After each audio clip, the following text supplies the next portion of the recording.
4. புனித Francis கராச்சியோலா. Italy நாட்டில் உள்ள வில்லா சாந்தா மரியா என்னுமிடத்தில் வாழ்ந்த இறைபக்தி நிறைந்த குடும்பத்தில் கிபி 1563 ஆண்டு அக்டோபர் மாதம் 13ஆம் நாள் பிறந்தார் பிரான்சிஸ் கராச்சியோலா. தன் 22வது வயதில் தொழுநோயினால் துன்பப்பட்ட இவர் தன் நோயினை ஆண்டவர் இயேசுவிடம் ஒப்படைத்து மன்றாட ஆண்டவரின் அருளால் அற்புத குணம் பெற்றார். தன்னை குருவாக இறைவனுக்கு அர்ப்பணிக்க விரும்பிய இவர் தன் சொத்துக்கள் அனைத்தையும் விற்று ஏழைகளுக்கு கொடுத்துவிட்டு குருத்துவ பயிற்சி பெற்று கிபி 1587ஆம் ஆண்டு அருட்குருவானார்.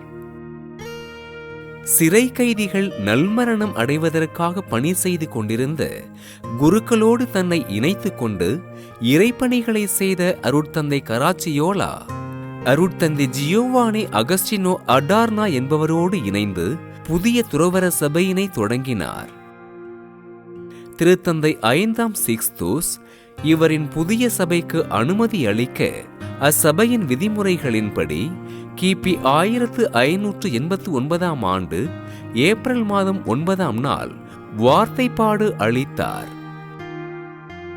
நற்கருணை ஆண்டவரிடம் அதீத பக்தி கொண்ட இவர் தன் சபையின் அருள்பணியாளர்கள் சுழற்சி முறையில் 24 மணி நேரமும் நற்கருணை ஆண்டவரை ஆராதிக்க பணித்தார். கிபி 1593ஆம் ஆண்டு மார்ச் மாதம் 9ஆம் நாள் தன் சபையின் தலைவராக தேர்ந்தெடுக்கப்பட்ட இவர் ஸ்பெயின் நாட்டில் தன் துறவற சபையின் இல்லங்களை திறந்து சபையினை சீரோடு வழி நடத்தினார்.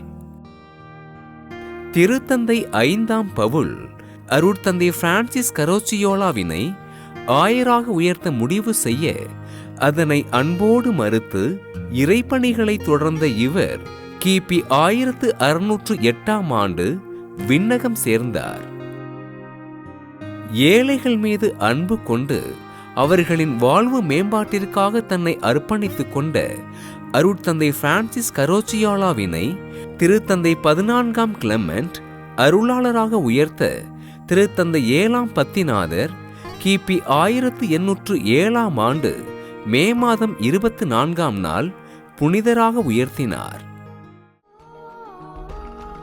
புனித பிரான்சிஸ் கராச்சியோலா திருவிழாவினை கொண்டாடுகின்ற நாம் சமூகத்தில் பின்தங்கி இருப்பவர்கள் தங்கள் வாழ்வினில் உயர்வதற்காக ஆண்டவர் இயேசுவிடம் உருக்கமோடு ஜெபிப்போம்.